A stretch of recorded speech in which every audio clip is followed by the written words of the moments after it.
you can win. We play against 네. 내일 very strong 경기는 뭐 team. We play 우리한테는 very well. But 쉬운 Ya, negara Arab Saudi rugi besar. Bagaimana tidak, perbandingan gaji Roberto Mancini dan Sintayong yang bagaikan bumi dan langit. Namun hasil yang didapatkan timnas Arab Saudi dan timnas Indonesia tergolong sama di Piala Asia 2023, yakni sama-sama gagal di 16 besar. Ya, sekadar diketahui, Roberto Mancini gagal membawa Arab Saudi melaju jauh di Piala Asia 2023. Arab Saudi kalah adu penalti 2-4 dari Korea Selatan. Kemudian sebelumnya, timnas Indonesia yang gagal juga di 16 besar saat bersua Australia dengan kalah 0-4. Ya, jika bicara gaji, kedua pelatih sangatlah berbeda. Roberto Mancini menerima gaji setara 496 miliar per tahun dari Arab Saudi, sementara gaji Sintayong sekitar 15,7 miliar per tahun dari PSSI. Tentu, gaji yang terpaut jauh, tapi hasil yang diberikan Roberto Mancini dan Sintayong sama-sama tidak lolos di 16 besar. Bahkan dengan gaji Roberto Mancini, Arab Saudi bisa menggaji 20 Sintayong sekaligus. Ya, namun jika disimpulkan, taktik kepelatihan Sintayong benar-benar luar biasa, di mana di titik rendahnya timnas Indonesia, Sintayong bisa membawa skuad Garuda lolos ke 16 besar. Sementara Arab Saudi di bawah asuhan Roberto Mancini harusnya bisa masuk final Piala Asia, sebab kualitas liga mereka sangat maju, bahkan sekelas Cristiano Ronaldo bermain di liga mereka. Namun timnas Arab Saudi justru gagal di tangan pelatih termahal di dunia tersebut. Jadi kesimpulannya, apakah Federasi Sepak Bola Arab Saudi atau SAF akan mengevaluasi kontrak Roberto Mancini yang tersisa hingga 30 Juni 2027? Atau apakah SAF tertarik memperkerjakan Sintayong yang habis kontrak bersama timnas Indonesia pada 30 Juni 2024? Ya, dibalik itu, apakah negara Arab Saudi menjadi salah satu negara yang menawarkan tim untuk dilatih Sintayong? 우리한테는 쉬운 경기는 절대 아니다 생각이 들고요. 워낙 호주란 팀은 좋은 팀이고. Ya, kabar kurang sedap menghampiri skuad Garuda. Pelatih Indonesia Sintayong secara resmi mendapatkan tawaran melatih timnas negara lain. Pada media Korea Selatan Sport Yongyang, Sintayong mengakui mendapat tawaran fantastis dengan gaji yang luar biasa untuk melatih timnas lain ketika berhasil mencatatkan sejarah untuk timnas Indonesia lolos ke babak 16 besar Piala Asia Qatar. Saya mendapatkan tawaran sekitar seminggu yang lalu. Wartawan bertanya kembali apakah dari negara ASEAN. Sintayong menjawab, saya seharusnya tidak memimpin lagi tim asal Asia Tenggara, ujar Sintayong. Ya, Sintayong pun mengkonfirmasi bahwa tawaran tersebut tidak datang dari tim asal negara Asia Tenggara. Pelatih asal Korea Selatan itu tidak mau lagi memimpin tim asal ASEAN karena untuk menghormati Indonesia.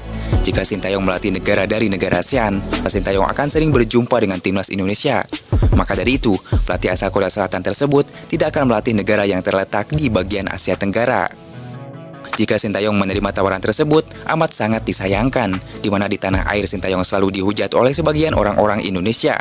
Namun di balik itu, Sintayong menjadi rebutan bagi negara-negara lain, bahkan berani bayar mahal agar Sintayong melatih timnas mereka.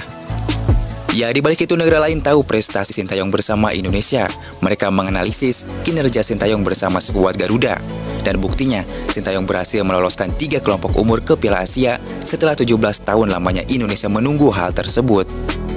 Ya, prestasi Sintayong selama menukangi Indonesia, Sintayong telah berhasil meloloskan 3 timnas sekaligus, yaitu Timnas Indonesia U20 lolos ke Piala Asia, Timnas Indonesia U23 lolos ke Piala Asia, dan Timnas Senior lolos ke Piala Asia. Dan baru-baru ini, Sintayong berhasil membawa sejarah untuk pertama kalinya, di mana Timnas Indonesia Senior lolos ke babak 16 besar Piala Asia.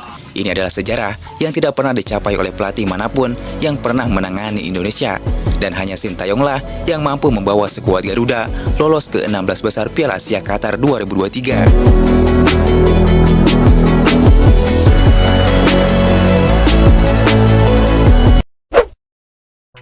私の意見では、シンテヨン監督の指導のもと、インドネシア代表チームは非常に急速に成長している。インドネシアは今後2年間で特に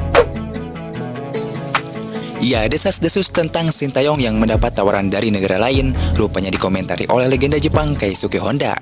Menurut mantan pelatih Kamboja tersebut, Sintayong bisa dibilang sukses melatih skuad timnas Indonesia. Sintayong diketahui sudah menjadi pelatih timnas Indonesia dalam kurun waktu 4 tahun lamanya. Dalam hal ini, ia sudah dikontrak oleh PSSI sejak akhir tahun 2019 lalu. Ya, selama kurun waktu tersebut, Sintayong sudah berhasil merubah sepak bola Indonesia menjadi jauh lebih baik bila dibandingkan dengan era pelatih timnas sebelumnya. Bahkan, ia menjadi pelatih pertama yang berhasil membawa semua kelompok umur timnas Indonesia lolos ke ajang Piala Asia. Kini, kualitas sepak bola Indonesia pun sudah diakui oleh banyak pihak. Salah satunya adalah legenda sepak bola Jepang, ia adalah Keisuke Honda. Menurut Keisuke Honda, Sintayong sangat layak diperpanjang, apalagi pendukung supporter Indonesia sangat mendukung langkah tersebut.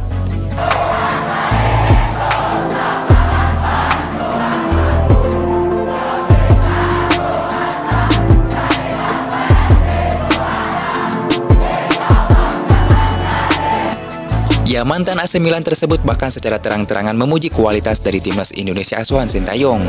Timnas Indonesia saat ini sudah menjelma menjadi kekuatan yang sangat berbahaya di kawasan ASEAN.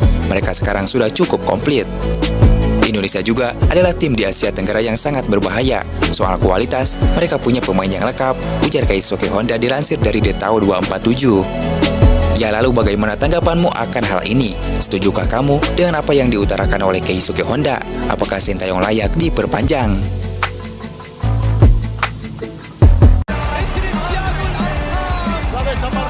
Aparece Messi, gol, gol, gol, gol. Akhirnya membuahkan hasil untuk Indonesia.